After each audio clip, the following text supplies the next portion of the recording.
Welcome to WitchLit, a place to talk about the craft of writing and writing the craft. I'm your host, Victoria Raschke, author, publisher, witch, and nosy Scorpio. You're here, so you're probably an avid reader of books on witchcraft and the occult. And if you're looking for an online source for alternative books and indie decks, LaPanteraStudio.com has an amazing selection of books, tarot decks, and oracle cards to choose from. No matter your path, whether you're into fairy magic or sigil work, find the right books for your library. That's LaPanthere Studio.com. WitchLit listeners can enjoy 15% off their purchases with the code WitchLit. That's WITCHLIT, all one word, link in the show notes. WitchLit is also brought to you by 1000 Volt Press, an independent, family-owned, digital and print-on-demand publisher of books we want to see in the world. If you'd like to support WitchLit and 1000 Volt Press, the best way to do that is buy our books. Our most recent title is The Keeper and the Mermaid, a debut contemporary fantasy novella by Kathy Lynn. Other titles include A Death in the Dry River by Lisa Allen Agostini, Conjuring the Commonplace by Lane Fuller and Corey Thomas Hutchison, and my most recent novel, Verona Green, A Story of Art and Magic. Head over to 1000voltpress.com/store or order them wherever you buy books. All those links can be found in the show notes. Listening, subscribing, and leaving a rating or review also supports the podcast, and we really appreciate it, so thank you. Next month, I'll be joined by High C, author of the daily Tarot by High C newsletter, podcaster, and tarot professional. We'll be discussing Eternal Egypt and Everlasting Egypt by Kemetic reconstructionist and founder of the Bay Area Temple of Ra, Richard J. Reedy. It's widely available in print or digital versions. I could not find an audio version, but you should be able to borrow either the print or digital from your library if they carry it.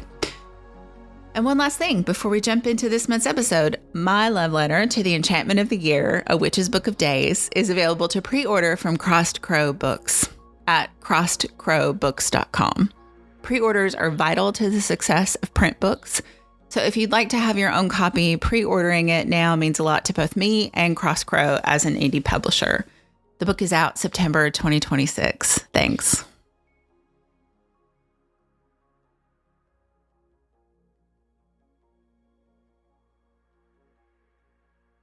Welcome back. I'm glad to be back after a month off, and I'm excited to jump into this month's book with my guest. Before that, I'd like to give a little bit of background on Arthur Conan Doyle and the Hound of the Baskervilles.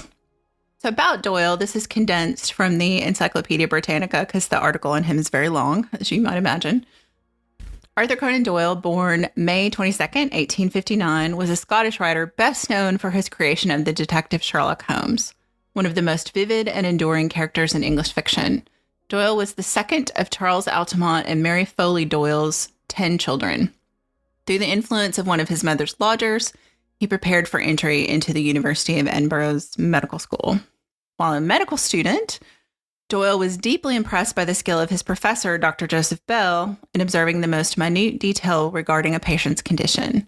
This master of diagnostic deduction became the model for Doyle's literary creation, Sherlock Holmes, who first appeared in A Study in Scarlet, a novel-length story published in Beaton's Christmas Annual of 1887. Doyle's creation of the logical, cold, calculating Holmes, the world's first and only consulting detective, sharply contrasted with the paranormal beliefs Doyle addressed in a short novel of this period, The Mystery of Clumer, published in 1889. Doyle's early interest in both scientifically supportable evidence and certain paranormal phenomena exemplified the complex, diametrically opposing beliefs he struggled with throughout his life. Doyle himself viewed his most important efforts to be his campaign in support of spiritualism, the religion and psychic research subject based upon the belief that spirits of the departed continue to exist in the hereafter and can be contacted by those still living. He donated the majority of his later literary efforts and profits to this campaign, beginning with The New Revelation in 1918 and The Vital Message in 1919. Doyle became the world's most renowned proponent of spiritualism, but he faced considerable opposition for his conviction from the likes of magician Harry Houdini And even the spiritualists joined in criticizing Doyle's article, The Evidence of Fairies, published in the Strand magazine in 1921, and his subsequent book, The Coming of the Fairies, in 1922, in which he voiced support for the claim that two young girls, Elsie Wright and Frances Griffiths, had photographed actual fairies in Cottingley. Doyle died in Windlesham, his home in Crowborough, Sussex, and at his funeral, his family and members of the spiritualist community celebrated rather than mourned the occasion of his passing beyond the veil. On July 13th, 1930, thousands of people filled London's Royal Albert Hall for a seance during which Estelle Roberts, the spiritualist medium, claimed to have contacted Sir Arthur. A little bit on the Hound of the Baskervilles specifically. This is from the Wikipedia. The Hound of the Baskervilles is the third of the 4 crime novels by British writer Arthur Conan Doyle, featuring the detective Sherlock Holmes. Originally serialized in the Strand magazine from August 1901 to April 1902, it is set largely in Dartmoor, in England's West Country, and follows Holmes and Watson's investigation of the legendary and fearsome diabolical hound of supernatural origin. This was the first appearance of Holmes since his apparent death in The Final Problem, and the success of the Hound of the Baskervilles led to the character's eventual revival. And a little bit from the Encyclopedia Britannica. Spoiler alert here for a 124-year-old novel, pretty much from here on out. Based on a local legend of a spectral hound that haunted Dartmoor in Devonshire, England, the story is set in the moors at Baskerville Hall and the nearby Grimpen Mire. And the action takes place mostly at night when the terrifying hound howls for blood. After Sir Charles Baskerville is found dead with his face twisted in stark terror, Holmes is called upon to protect his heir, Sir Henry Baskerville. Narrating the story is Holmes's assistant, Dr. Watson, who is sent into Dartmoor while the busy Holmes remains in London. Upon his arrival, Watson learns that an escaped convict is on the loose. More unsettling events occur, including the appearance of an unknown figure on the moor. Watson later discovers that the mysterious person is Holmes, who has been conducting his own investigation. Holmes deduces that the killer is Jack Stapleton, a neighbor, who is actually Roger Baskerville. Hoping to inherit the family estate, he has plotted to kill his relatives using a vicious hound that he has painted with phosphorus to appear sinister. The superstitious Charles suffered a heart attack after being frightened by the animal. Stapleton also hopes to kill Henry Baskerville, but is thwarted by Holmes. Afterward, Stapleton flees and is believed to have died swallowed by Grimpen Mire. And to talk about all of this with me is USA Today bestselling author Anne Renwick. Though she holds a PhD in biology and greatly enjoyed tormenting the overburdened undergraduates who were her students, fiction has always been her first love. Today, she writes steampunk romance, placing a new kind of biotech in the hands of mad scientists, proper young ladies, and determined villains. Anne brings an unusual perspective to steampunk. A number of years spent locked inside the bowels of a biological research facility left her permanently altered. In her steampunk world, the Victorian fascination with all things anatomical led to a number of alarming biotechnological advances, ones that the enemies of Britain would dearly love to possess. Her Elemental Web Chronicles begin with The Golden Spider and includes an additional 4 novels and a dozen related short stories and tales. Anne Renwick, welcome to WitchLit. Thank you. I am so excited to talk to you, and I always like to do a tiny bit of disclosure. Anne and I actually know each other because we're in a writer's mastermind group together. So we are friends at this point. So this might be a little even more casual than usual chat. So Anne, my first question for everyone about these books is, why did you choose Hound of the Baskervilles? Because it's set in roughly the same time period that I write in. My books are 1885, give or take a few years, and this is not too far off from that. On top of that, when you wanted me to choose someone, it immediately jumped to mind my current project, my work in progress, is set in London, but the characters are from they're Cornish, and they're I'm going to bring some Cornish witchcraft traditions. So I'm going to try to bring them into my next story. Nice. So that West Country. So Devon's right there. So Devonshire in this book. Yeah. They took off the Shire. And next over to a little bit further west is Cornwall. So they're right up against each other. And I spent far too much time poring over Google Maps, Google Images, looking at the moors. And so this one sprang to mind. Yeah. Having So they're just so pretty. driven through that part of the world, like, Oh, you have? yeah, that's when we went to the UK in September. We drove out to Cornwall and spent some time in Devon, and I met with a folklorist in Exeter. Oh, And awesome. yeah, so like that part of England, and well, I don't know that Cornwall and Devon actually consider themselves English. They kind of have their own They thing. do. They have their own thing, but Cornwall's the one that has a little bit of its own language still hanging on. I think I don't know if it's quite extinct, but it's close. Yeah. So it's very interesting place. Did you get to go to the Witchcraft Museum? I did go to the Witchcraft Museum. It was fantastic. We will have to talk about all of that. We will. We had a travel plan to go there in 2020, and we don't know how that shook out. Yeah. So I'd love to hear more. Yeah. No. So I guess for you, like reading this, I assume you were familiar with Sherlock Holmes, either from reading it or from adaptations. So was there anything on like this read that really stood out for you? Yeah, it's kind of funny. I remember reading this. I think it was in high school. It's been that long. I mean, over 30 years at least since I've read this. So back when I would have read it as a teenager, I wouldn't have known all these terms, all this biomedical stuff. And so it really, right off the bat, he's going into phrenology stuff at the beginning. And I was like, well, that's interesting. I'm like, well, you've tipped your hand as to what was being thought about in the Victorian era at this time. You know, the phrenology, that's the lumps and bumps on your head, or the shape of your head, or the shape of your face somehow reflects who or what you are. Personality, not just like how you look, but like your personality. And it had some like kind of icky racial stuff It to really go along with it too. Yeah. It did. They got right into it. They when they're relaying the whole let me read you the story of the Hound of the Baskervilles as written down roughly 1742. I wrote that down with the original notes of what happened were recorded. They just jump right into it. And yeah, I think that the recent death of Sir Charles Baskervilles in more the current era, when he was writing it, at least in 1900, they immediately leaped to talking about how Sir Charles Baskerville earned all his money. He was nouveau riche from investments in South Africa. And you can see in my head, having looked at all this Victorian material, writing my books, I'm going, oh, I see what he's doing. You know, he's connecting South Africans to this phrenology stuff. And he just sort of glances over it. He doesn't linger on it, but it's there. Doyle wrote a ton of stuff about the Boer War. Like he had a lot of feelings about the Boer War. Yeah. So it was probably his second hobby horse after spiritualism. Okay. So I'm not surprised. Yeah. Like there's some like reading it, because last time I read it too, I was probably in high school.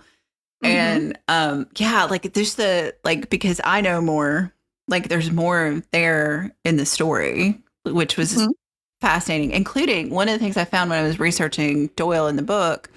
It like he based it on a real legend of Dartmoor about a count who was just kind of apparently evil, and just everyone in town in this little village couldn't stand him because he was just remarkably cruel to his animals, to people, to everything. And when he died, supposedly a pack of spectral hounds came through after he was put in his mausoleum.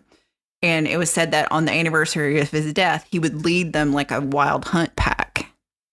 So that's kind of what he based this legend of the elder Baskerville, who is the reason the hounds exist in the story, is kind of based on that legend. Yeah. I bumped into that a lot while I was looking around for sort of ideas to start my story. I bumped into the black spectral hounds. They've got a lot of that running around in Cornwall and Devon and up into Wales. Yeah. As well. Yeah. They make for some good stories. There's like a harbinger of death, as well as being like these things, like as well as being sometimes seen as hellhounds. It's like a weird combo of those things, but yeah. Right. And the idea of being out on those moors, what's come with mires and marshes, apparently you can get swallowed up in, running behind you while you're all alone, and there were other creatures supposed to be out there roaming around too, other, fae. And these hounds, they feature prominently in several myths. Yeah. And it's been a long time, but in the Werewolf of London movie, doesn't he get bitten? And isn't he in Devon when he gets bitten and he comes back into town? I can't remember. No, I wouldn't be surprised. It's been a long time, and someone will probably let us know if I'm wrong or not. But it's been a really long time since I've seen that movie. That was a fun movie. Yeah.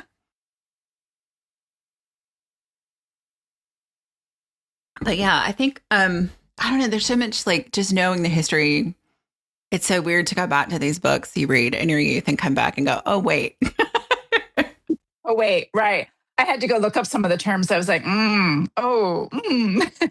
but it was fun. It was fun to see, like, I guess writing 1885 set books in modern times, it's very interesting to go back and read something that was written by someone who was very close, lived through that era and what they were thinking and how they perceive it. And, you have to step back and say, okay, so this is how it was.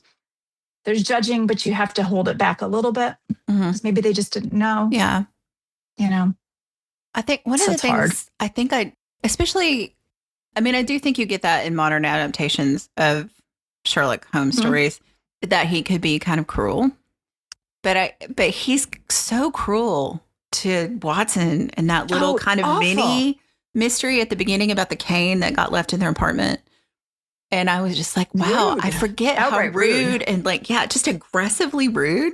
Like in the books, aggressively rude. He treats Watson like he's an absolute idiot, and through and a tool for him for his convenience, right? He does it in the book. He sends him out, and go handle this. I'll be along eventually. And Watson tries so hard, and then he's just mean. And the modern adaptations with Benedict Cumberbatch, Sherlock Holmes, he's kind of rude to Dr. Watson in those, but in that, at least you've got the visual of Dr. Watson being, coming back at him or making faces or, Yeah. And you do pushing back. I think with that one, and the one I really love is Element with Johnny Miller and Lucy Liu. That is probably one of my favorite adaptations. Elementary. The one set in New York City? Yeah. Oh, the one set in New York City. We watched that for a while, yeah. Yeah, I think that's my favorite modern adaptation. I mean, I love the one with Benedict Cumberbatch, but I like the gender swap with Dr. Watson and all of that. But and that one, I think, and I feel like even in the Sherlock Holmes adaptation with Benedict Cumberbatch, they still show they still humanize their relationship between Watson and Sherlock a lot more than in the books, which I think is maybe a modern sensibility coming in. Yeah, they show more in the modern world why they need each other, why Watson puts up with this nonsense, and they also show how he or, she in the New York City version, will circumvent, quit, leave, come back, that kind of thing. Or, So yeah, he's incredibly rude, and it came off very aristocratic, highbrow, Victorian. You could almost sense the class. Something was about classes in there. I couldn't quite pick up on it, but it felt like that was relevant. Yeah. Well, and I think at the end, it kind of comes around at the end, when they again, spoilers if you haven't read the story. Yeah, you gave it away already. Yeah. When it comes back around at the end, he's so ashamed that he almost let him get attacked by the dog. He's so, you do see it, that does kind of humanize him. Just a little bit. Yeah, I think there's a little bit of humanizing him there. But he comes off as very machine-like almost. He does. And it's really interesting because, again, spoiler, he's living out on the moors. And you would think, it's just very strange, how he sneaks off in the moors so he can observe from afar. Very odd. Have you read any more Sherlock Holmes recently where he does that, where he just sort of goes into hiding? And, I remember he tended to dress as a vagabond or something and hide out on the street so he could watch people. The costumes. Not recently, but another adaptation that I like is Laurie King's novels.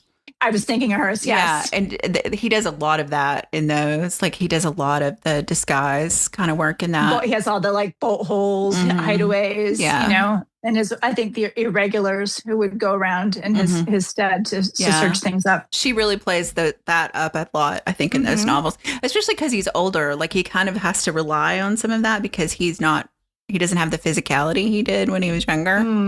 So even though he marries a woman who's 18 in this, which is slightly problematic. So his character is problematic anyway. So yeah.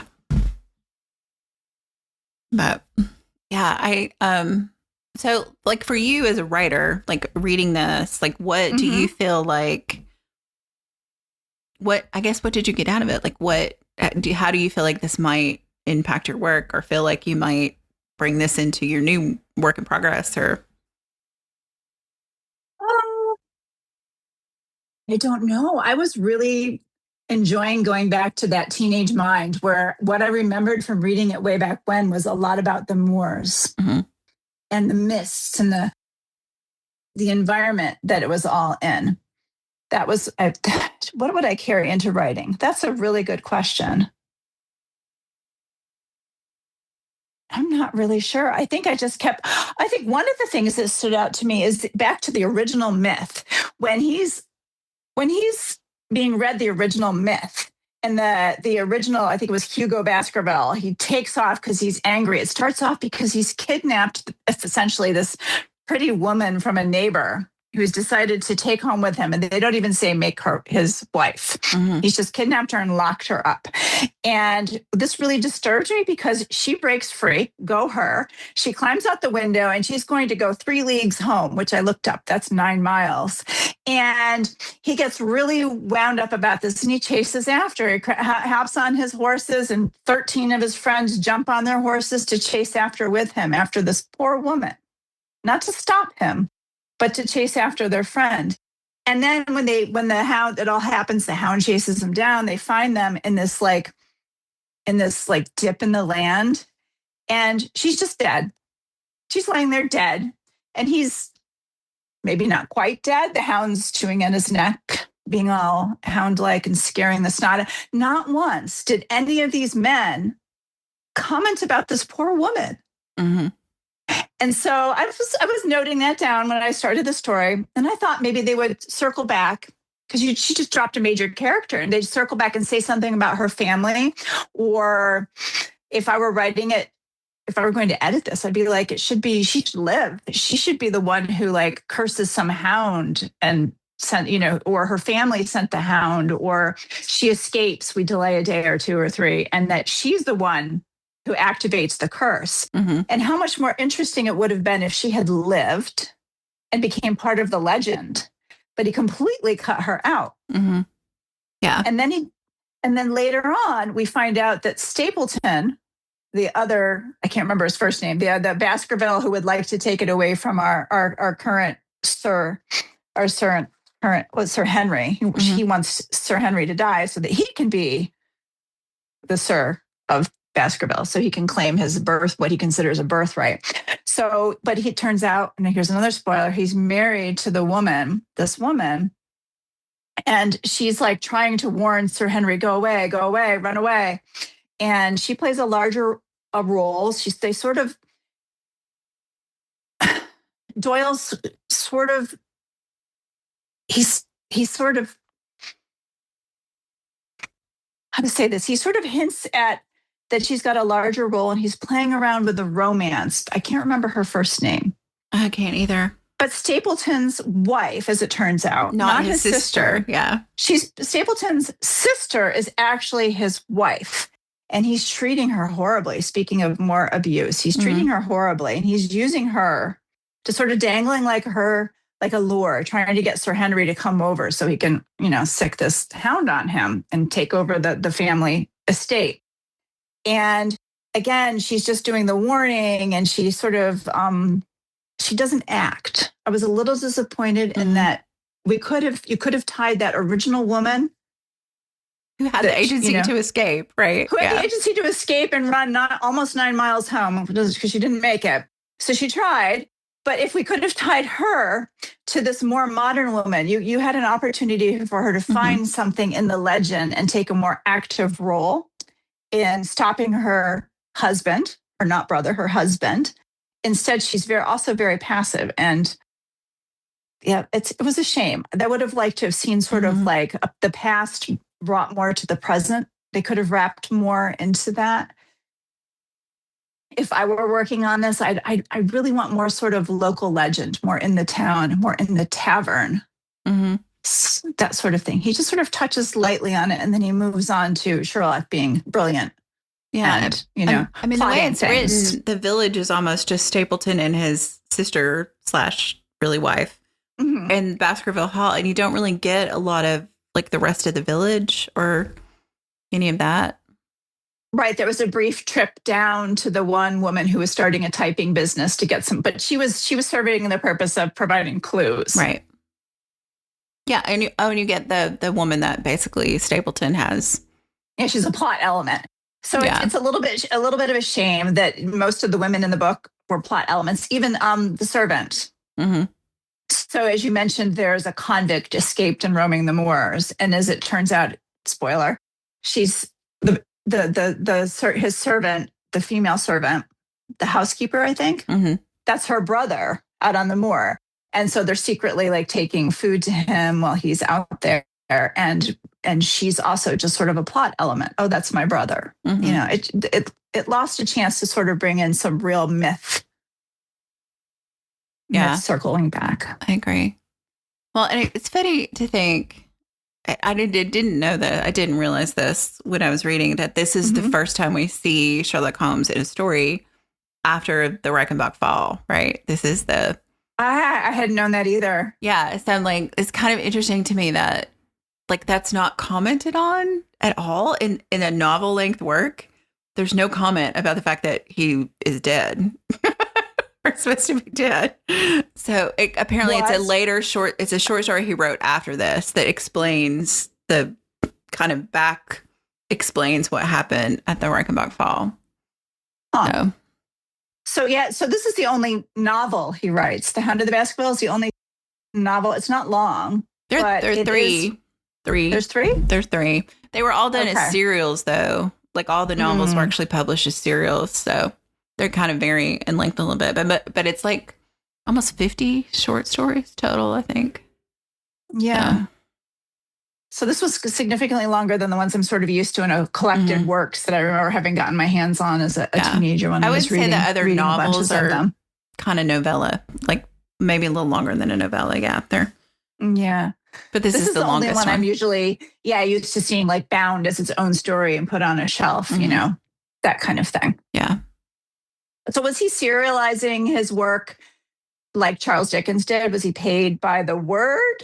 Was that still going on? I see. Well, I read somewhere that I want to say for the Sign of Four, maybe he got like £35, which is like $35,000 or $3,500 would be like $3,500 today. And I was like, okay, like clearly writers then weren't doing better than writers are doing now.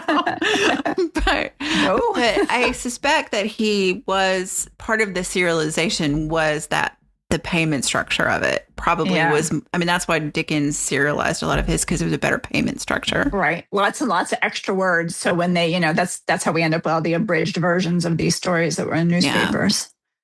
Yeah. So I did wonder about that, but I find it interesting that again, like even in the little microcosm of this story, that like his own, like Doyle's own, inner struggle between the scientific and the supernatural, like kind of plays out in this story. I think more than even a lot of the other. I like that though. I do like it, but I think it's interesting that it's this one because there's so few that are really supernatural, like have a supernatural element compared to Hound of the Baskervilles. And I feel like this is really where it's almost like Watson is his like spiritual self and Holmes is his rational self, like kind of. You can see he wanted to sort of integrate the two, the spirituality stuff and the highly keen scientific, I know everything investigator, we're trying to merge here. Mm-hmm. It's a really good story. In terms of that, like balancing that, but it would have been fun if he even took it further. Mm-hmm. Yeah. Could have been there. He could have written it even longer. There was a lot to work with. Sherlock Holmes, most of the short stories, are they set mostly in London? I think most of Is this the first time there are a few where they go out. It's been a long time. I probably should have read a few short stories. We should have looked. But I think a lot of them are set around London. Yeah. I think a lot of that, probably for him, moving the story out to Dartmoor, where there are all these traditions of the standing stones, the spectral hounds, the piskies, running around, that sort of the fae get out there and the tales. It might have been what gave him a chance to sort of do that blending, to explore Shakespeare in a different way, because if you stuck in London, you stick with the same sort of patterns. But if you move out on the moor, you get the mists and the fogs and and the swamps, the mires that will swallow you whole. And yeah. And I feel like, at least kind of like in the dichotomy of the story, you get London as this kind of rational place. And then then there's this idea of these supernatural things happening out in Devonshire. And I think you're right. Like, there is such a tradition of Dartmoor and Devon legs, kind of these supernatural stories. And like, actually a recent episode, I had Mark Norman on, who's a folklorist from Devon. And we talked about the witchcraft and folklore of Dartmoor. That was the book we read. So there is so much tied in like English culture to these ideas that somehow Devon and Cornwall are more mystical than the rest of England, which I also think about like all of the writers who are writing London as a very mystical place too. So I don't know that is true like in the current imagination, but at the time he was writing, there is this very Victorian idea of these are the mystical parts of our fair green land or whatever. So. Right. And this was that era when folklore became like an actual study, like the Department of Folklore in a university, and they'd run around trying to record all these stories before they were lost. So there was an intense effort to write down stories that were maybe not going to last. And make up a lot of stuff too. Yeah, they made it up too. It's the same way when you get the early stuff from the Roman point of view when they land in, on the British Isles. It's all, was it Pliny the Elder? He's all we've got. Because the Druids wrote nothing down. Yeah. So, well, actually, Caesar wrote a lot about the Druids too. Yeah. Yeah. Two sources. Yeah. Nothing from them because they didn't write it down. Yeah. And all their point of view. Exactly. I know. Isn't that a shame? Yeah. I do think about that a lot. Like just how much knowledge we've lost over time. I try not to think on it too long because then it just makes me sad. It's bad. We lost the Library of Counts. What was it? The Library of Alexandria burned. That kind of thing. Yeah, darn it. Could have known things. Yeah.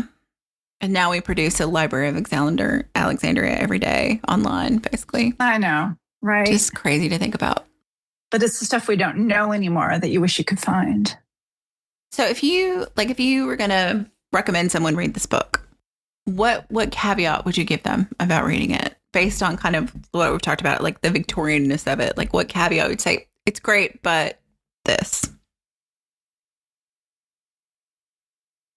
It's great, but the sensibilities of his time are very much showing how they're dismissive to other races and very dismissive of women and their inputs.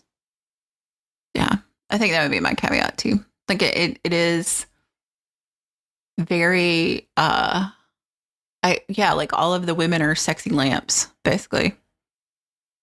Or not sexy lamps. They're not even sexy. Sherlock doesn't seem to have any interest in those sorts of things.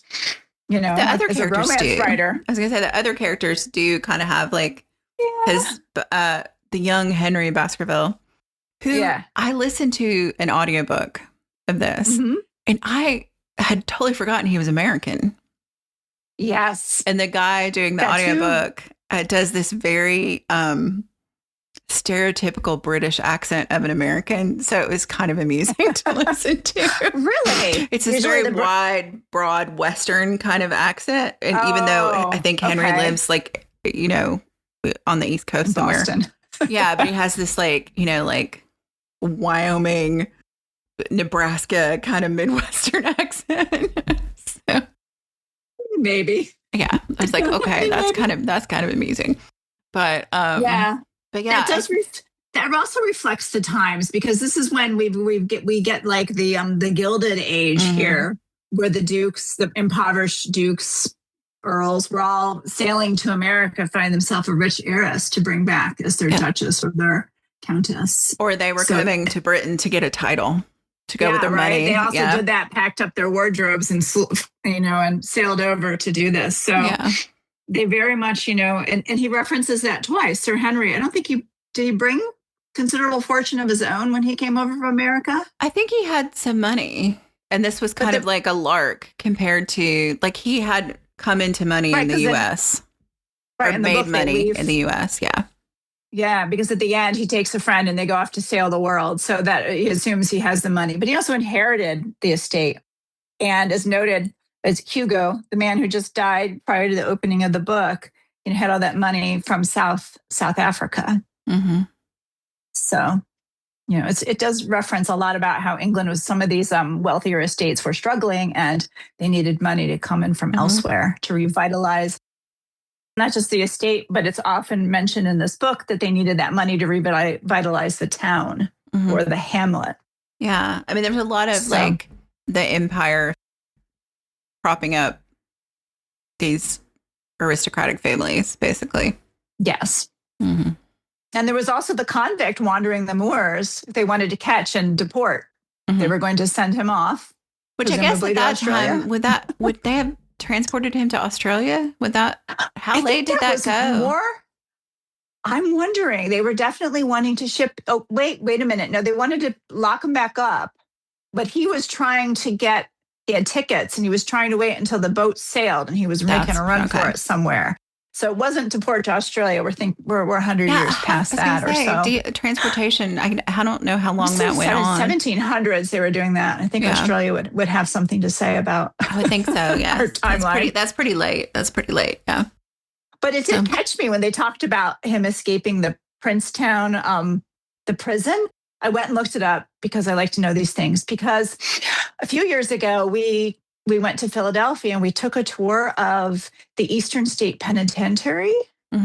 Penitentiary, that's how you say it. And it was like a bike spokes, like a central hub, circle in the middle. The panopticon, Right, and all of the prison halls radiating out so that the guard could stand in the middle and look around. And I was like, and I remembered them saying something about, this was modeled after the British prison. And I'm not sure if the one they're talking about in this book was the one they modeled it after. Interesting. But I looked it up and it does indeed have a radial structure. So maybe. Interesting. Yeah. But if you're curious, if you're ever in Philadelphia, it's fascinating to tour. Isn't that supposed to be like incredibly haunted too? Yeah. Yeah. And it definitely, it would be a perfect setting because if they painted the walls, they're all gray and crumbling now. So yeah, pretty spooky. I don't know. That's creepy. But yeah, like the thing I do think about this is interesting because it is a longer work compared to a lot of the stories. There are these other things. There are like B plots, which there aren't in a lot of the other stories. We did get the convict plot. We got the convict plot. We get this whole little, thing at the beginning to show his, to be mean to Watson and figure out brief, but who this cane belonged to. And I thought it was interesting that Stapleton, who turns out to be Roger Baskerville, there's two things I thought about it were interesting, is that he uses a disguise in the way that Sherlock Holmes would at the beginning. True. To trail. And then when Sherlock Holmes finally visits, when he's kind of uncovered as the stranger on the moor and goes to the Baskerville Hall, and sees all the paintings, and he was like, oh, Stapleton looks just like the Baskerville that the legend is based on. He's like a throwback.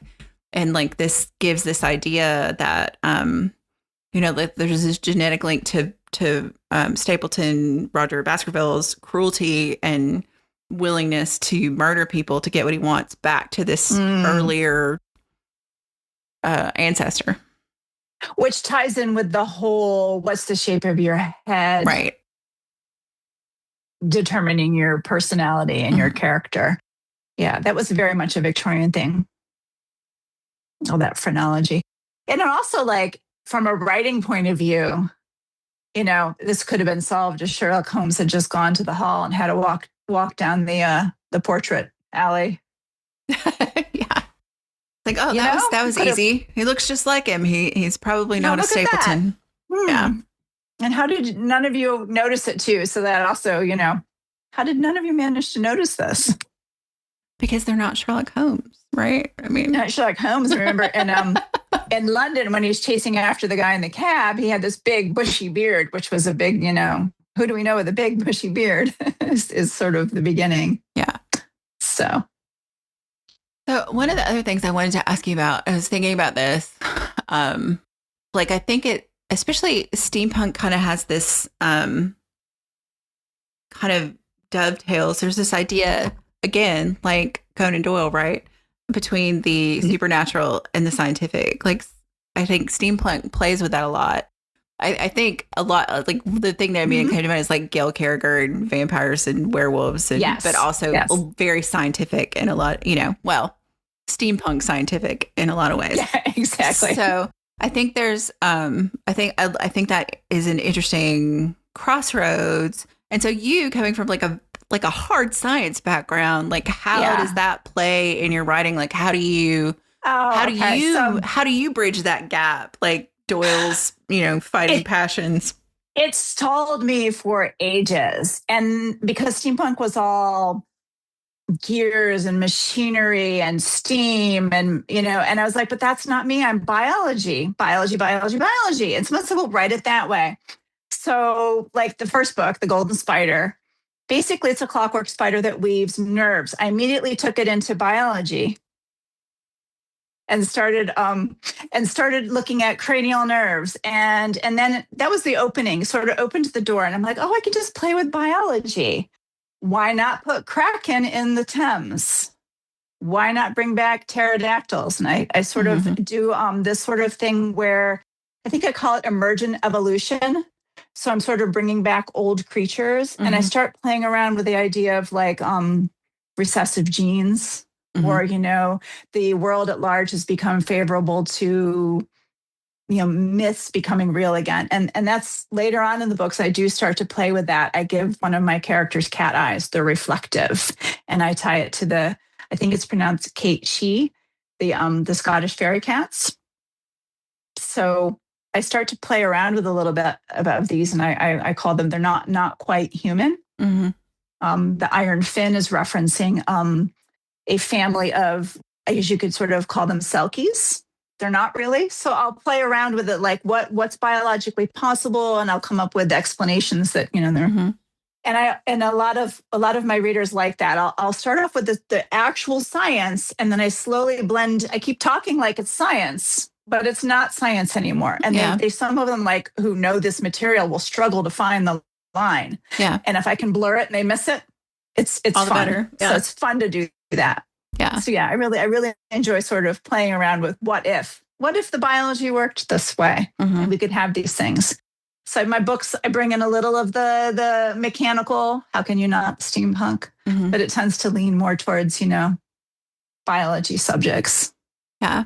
And not to be spoilery for later on, but I do love in The Golden Spider that like the medical instrument is actually built to look like a spider. Like I love the kind of fun. I mean, that to me is like such a wonderful like little steampunk element. And so I was thinking about like, I'm sure I have not read it, but I'm sure there are steampunk Sherlock Holmes because it's all in the public domain at this point. And so people have been writing Sherlock Holmes stories, for a while. But like the Sherlock Holmes steampunk where that supernatural element comes in seems like that would be like the ultimate Doyle homage. So, but I like the idea of it a lot. So, yeah. So for you, like writing that, I mean, you obviously you're on this podcast called WitchLit. So for you writing that, when you are blurring that line, like at what point do you go, maybe, or do you, because you know where the line is? Yeah, I sort of do. Kind of ruins things for me, and in real life. But boy, I really love to suspend the imagination and fall into a good story that blurs it. Mm-hmm. Time travel, maybe if it were really, really real. I love those. I just really, as someone with that hard training and someone who's like, when I'm writing my stories, I do go to PubMed. I do pull down research papers. I do hunt down the medicinal values of mistletoe as the Druids laid out, saying it was this mystical thing. But now, today, we know there's this chemical, and look, it's a paper, it's published, it's proven to treat certain cancers. And I'll pick that up. And I love to take the things that in the past were myth or legend and give them a plausible, I'm stretching, I stretch things, but a plausible explanation. Maybe Selkies were real. Maybe these people had some of those features. And that's what people like to do is these myths and legends that have been handed down for us over the centuries. Maybe there was that germ of truth and it got spun into a story. How can I do something like that? Yeah. How can I take that germ of truth, yank it into my story and make it real? And I keep doing that more and more and more in my stories. So I guess like in your bio, it talks about how, obviously PhD in biology, but always drawn to fiction.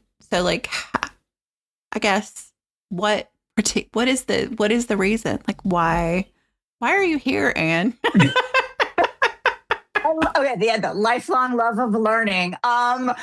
Books were the escape. I grew up in a very small town. There wasn't much to do, and I love to learn new things. And there is no better way to do that than to fall in a book. And it's the best way to learn something, whatever it is, truth, fiction, stories, myth. I would read it, and it was like, give me a book on Greek mythology. Right? Where was Rick Riordan when I was a kid? That would have been the best way to learn Greek mythology as a kid. It worked for mine. That kind of thing. And I just loved when it came with a story that really engaged you. And I think for me, one of the things that got me thinking, maybe I should try writing instead of just reading voraciously was Elizabeth Peters. She went to school, fought uphill, earned a PhD in Egyptology. And then she writes the Amelia Peabody mysteries. Not all she wrote. She wrote all sorts, the Vicky Bliss series as well. But that Amelia Peabody, where she's writing in roughly the same era, a little bit closer to 1900, I think. But she was bringing all that Egyptology in, and it was real. And you could go on a map and you could find it and you could learn. And then she'd throw in a really good story. So it was fun to do the learning you were absorbing. And I've always been drawn to the historically set books. I'll read anything if it's a good enough story. Trust me. I've read plenty of modern, but I love the history where somebody's really done that deep research and I'm getting a good story and I'm learning.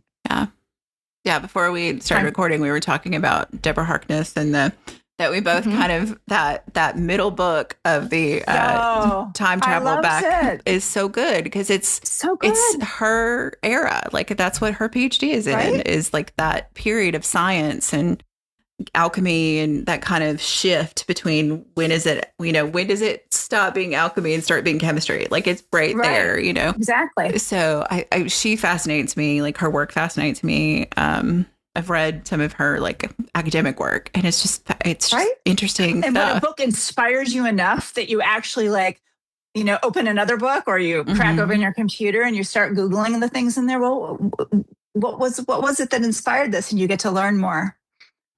Yeah, like the whole concept of the whole concept of those books being based on the alchemical marriage. Like it's just this fascinating kind of thing. And that comes from deep learning in her field, right? So like I don't know. I'm always fascinated about what makes a writer's brain tick, I guess. Yeah. And those are usually the books I end up like, I end up spreading and sharing. My mom's not much of a romance reader, but when I find one that's got that, you have to read this. Yeah. It's fun to hand it to her. And I know we've talked about The Rivers of London too. And it's not science. That's not historical, but it brings it in. But it brings it in. And there's so much, like, one of the things I love about those books is like Peter's weird obsession with architecture. Yeah. And so you get all these like side comments about the architecture of London and the evolution of architecture in London and the history of where things used to be. And then also all of this mythology around like the lost rivers of London, like there's just so much interesting stuff that has sent me down so many rabbit holes to go find out what he's talking about. So many. And that's the funny thing. I referenced the Lost Rivers a little in The Golden Spider, not nearly like he does, but I had written that book. I had published that book. Then my family, we traveled to London and I'm wandering. And of course I dragged them to the bookstores. They weren't going to get out of that. And I'm wandering around. We're about ready to leave. And I look up and I see The Rivers of London. And this was when it was called Midnight Riot or something else here. Oh, yeah. And it was sitting there in its beautiful white cover with the red river. And I was like, I snagged it off the shelf and read the back. I just started like grabbing everything. I came home from that trip with a backpack full of his books. Yeah. Yeah. I read Midnight Riot. I found him through Midnight Riot, which I found about because someone recommended me because I was reading the Bryant and May mysteries. And my favorite one in that series is the one called The Water Room, which has to do with a hidden mural in a river in London, and one of the hidden rivers in London. And then said, if you like that, you should try Ben Aronovich. And I was like, yeah. I'm totally addicted.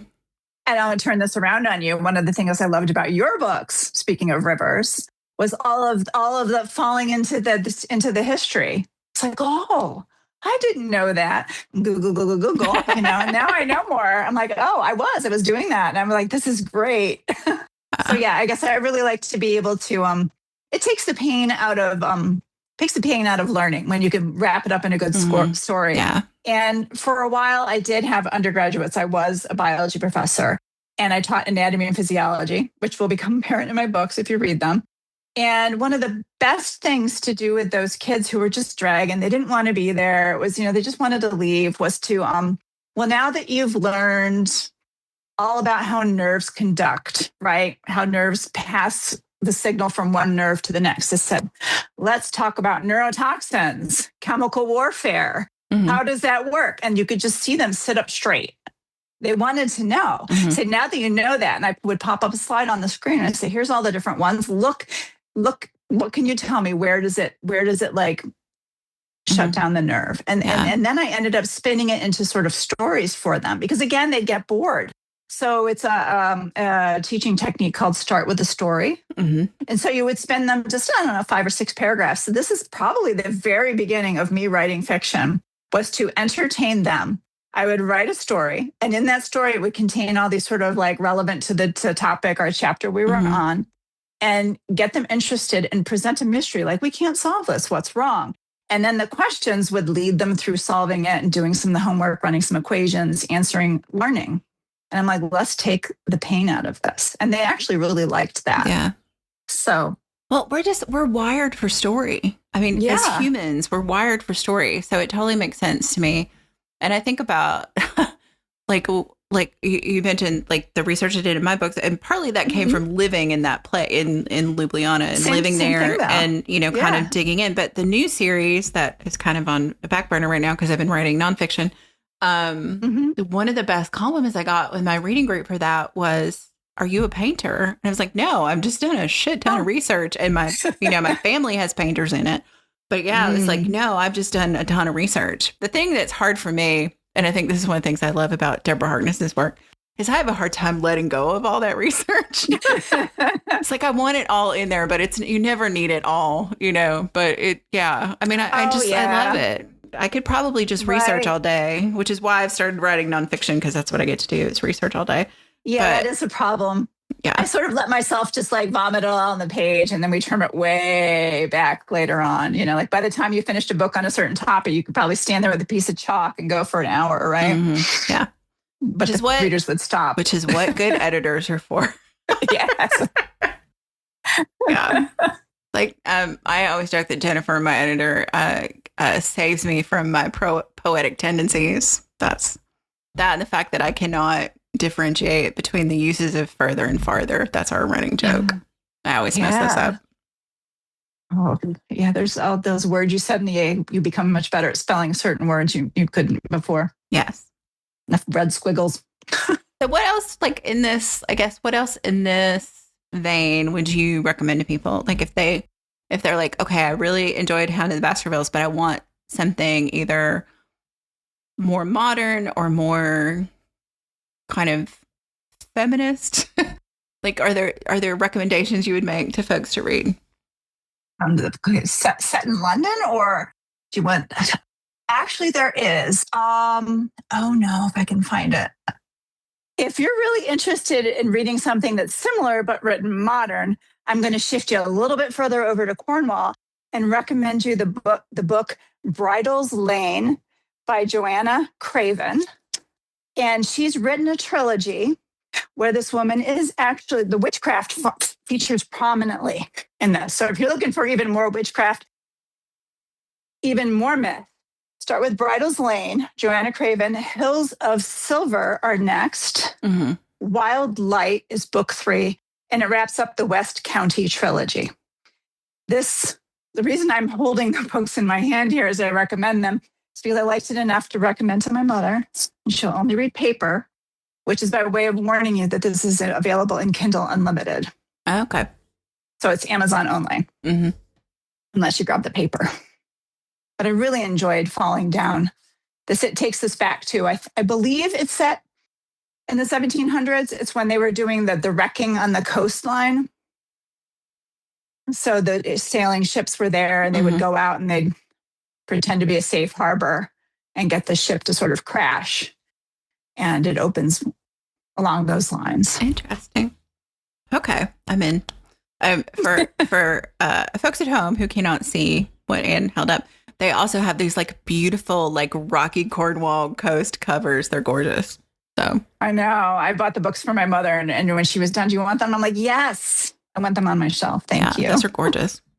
Yeah, I've been trying not to give Amazon my money, so I have been buying more paper because so much stuff is in Kindle Unlimited. So yeah, or getting books from the library. I mean, at least that's true. Though they limit, like libraries can't. This is some inside baseball conversation, but so Kindle Unlimited does not allow independent authors. Caveat here: independent authors cannot have ebooks in Kindle Unlimited, and they be available anywhere else, including libraries, which really chaps my ass. But big publisher authors can be in Kindle Unlimited and have their stuff available widely. Yeah. So it's kind of a walled garden for people who want to try and make money through Kindle Unlimited. Yeah.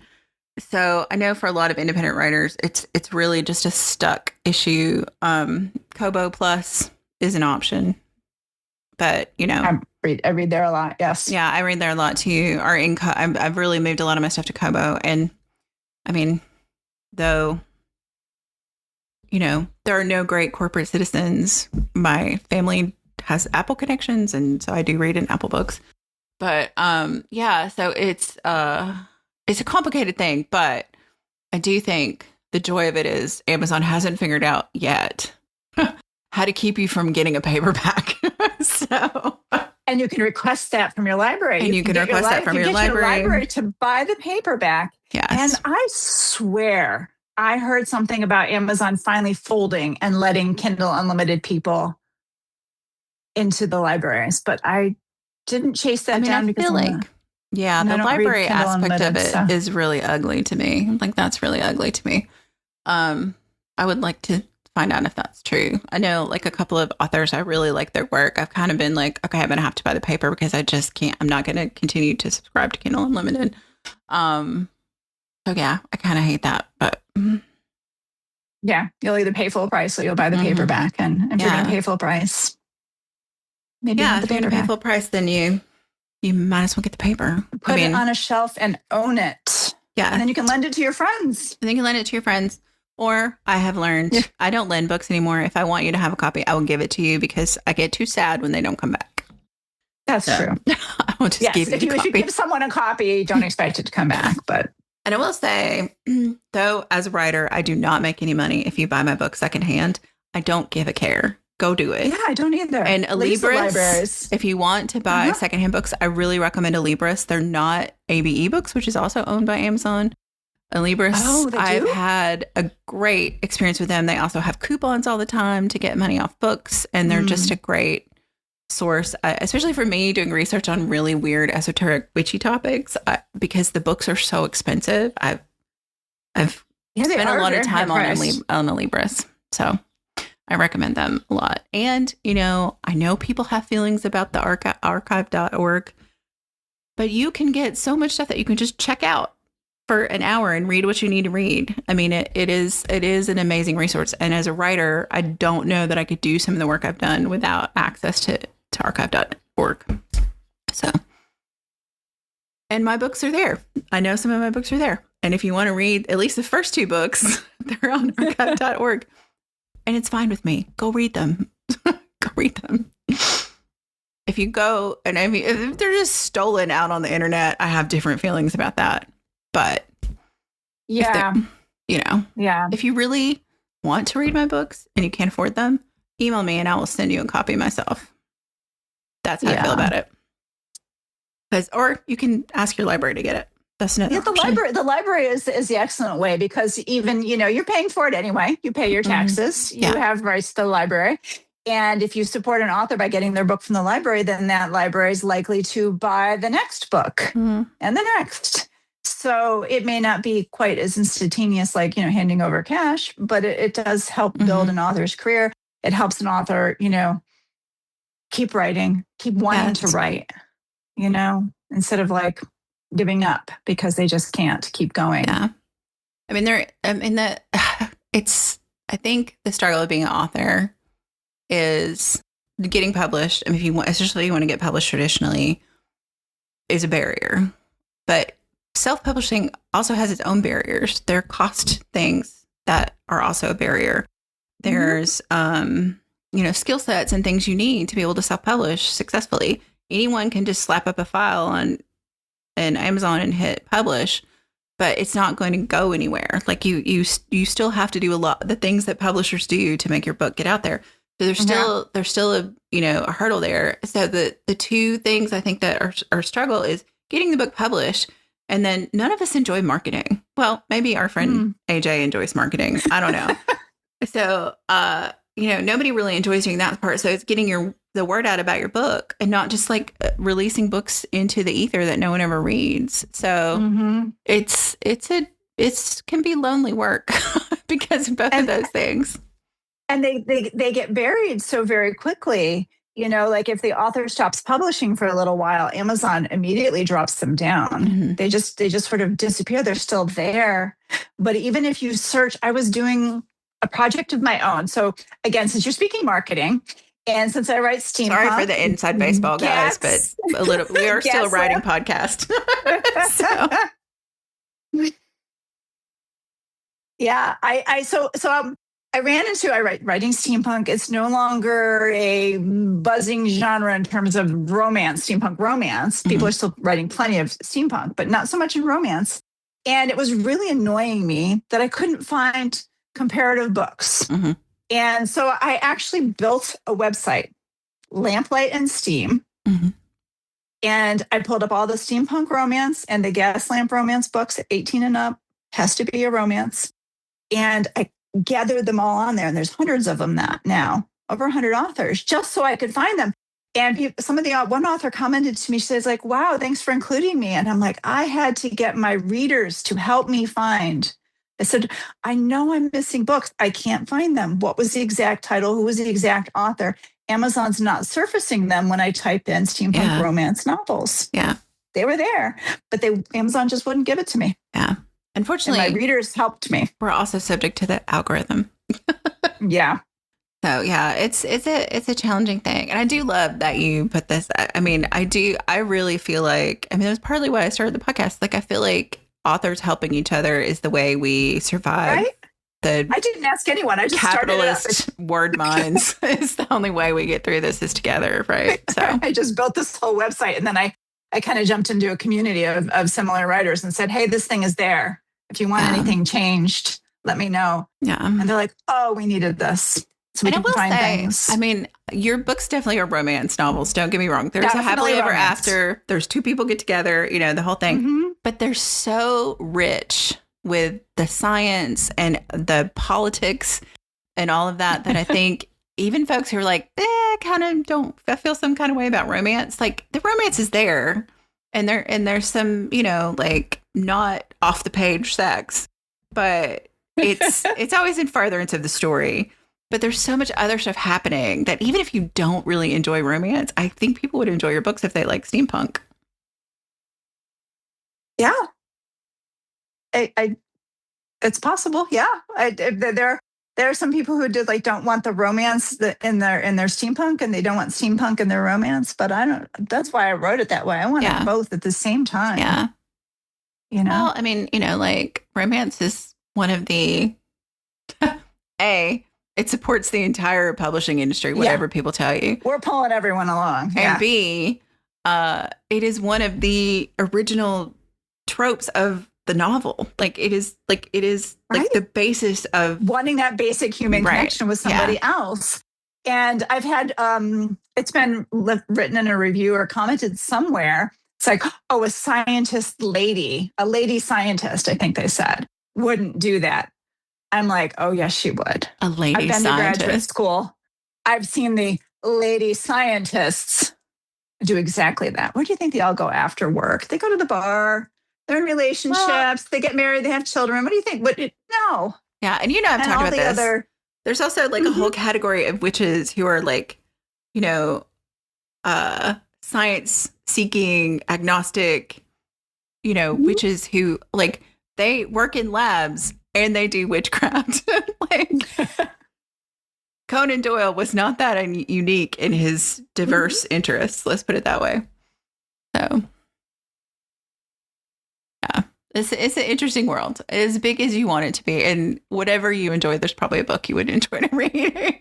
Yeah, that's right. Right. If you don't like this book, try another one. You know, try another one. Yeah, like I just, you know, I feel like, as much as like everything is on fire and the world is terrible, like we also just live in this, like,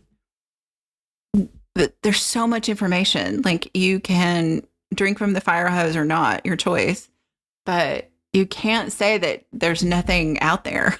Like, you can get as much access as you want in most cases. I mean, I know there's always going to be barriers for people to books or the internet or whatever, but for most people, you can get you can get information somehow still.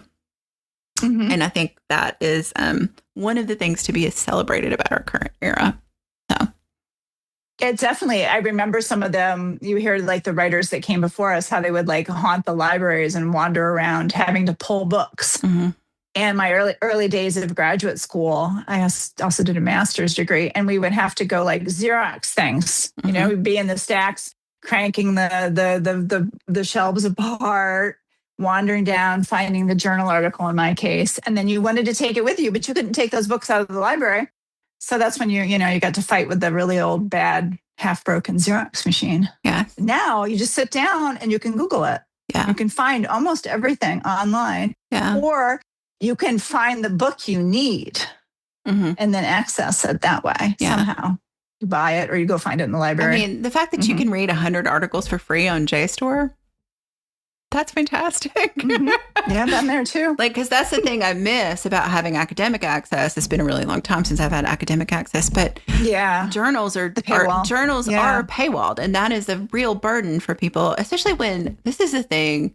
Like, I love newspapers and stuff that are doing like, we're paywalled, but you can pay $1 and you can read the story if you want to read it. For academic journals, it's like $35 to read the story. It is. And even on interlibrary loan, for some like specialist academic books, I've had to pay for interlibrary loan because they have to kind of ensure that you're going to get the book back. So, yeah, interesting. Academic work really does have a paywall. And so I appreciate JSTOR and academia.edu and a couple other spots where you can read stuff that you might not have access to. So. And if the person is still active in research or recently retired, if you can find their email and you write to them, they're probably going to send you a PDF copy of the research paper. Right. Because they're not getting that $35 from their journal. No. They're not getting that money. I mean, we had, I'm from the days of reprints and hard slides, physical slides. And we kept files full of those things. And when someone would write, can I have a copy of your reprint? You would pull it out, slide an envelope and, address it and send it off to the mailroom to go out the door to them. Yeah. Now it's as easy as an attachment and an email. Yeah. So you can always ask. They might say no. They might send it to you. So if you find one of Anne's papers and you want to read it, let her know. But you won't. Self-surface integrins migrating in cells. Yes. Yeah, I do not have any papers but I do get notifications from academia.edu all the time. Are you the V. Rashke mentioned in this paper? No, it's a V. Rashke who is not a Victoria, who's written a lot of stuff about nutrition in Africa. That is not me. Oh. But I find it amusing. It was a requirement for graduation, 2 papers or you don't graduate. Mm-hmm. So. Yep. Not optional. And now you don't have to worry about that. You can just write books. Instead of writing papers, you can write books. So much easier. Not at all. Yeah. We didn't have to do marketing for those academic papers, though. I guess unless you count going to conferences. But, I mean, it came with its own pains. I mean, write it shorter, squeeze in the word count had to, it was like writing abstracts. Abstracts were like writing back cover copy. The bane of my existence. Yes. Right. It was torture. Yeah. So that was one funny thing when I started writing fiction people would speak to each other. They don't do that in scientific papers. So my fingers had to learn to hit the shift quotation marks. They just didn't want to move that way. Took a while to make the fingers find keys I hadn't used. That's amazing. M dashes, for example. M dashes, yes. M dashes. We didn't use those. I'm sorry. I know that everybody's like, oh, it's AI if it has M dashes. You can pry my M dashes from my cold dead hands. I'm sorry. I love them. I know. I find myself using more of them again just because, contrary. Exactly. Oh, well, this has been a delight. And I have thoroughly enjoyed our conversation. Before we wrap up, though, I wanted to give you an opportunity just to tell people like where to find your stuff. If you're doing anything they might want to check out, like just kind of, flog what you want to flog. I'm pretty easy to find. If you search for Anne Renwick, I'm at annerenwick.com. You can find a little bit about all my books there. I also have a behind the books sort of blog going on where if you really want to know the science, what was she researching? And I try and keep it accessible. I've written a bunch of little blog posts on that you can read that or find links to look up more. But I sell direct online too, so you can buy straight from me. I'm available at Amazon, Kobo, Google Play, Barnes & Nobles, Apple, and then some. Mm-hmm. So they're out there. Awesome. Well, cool.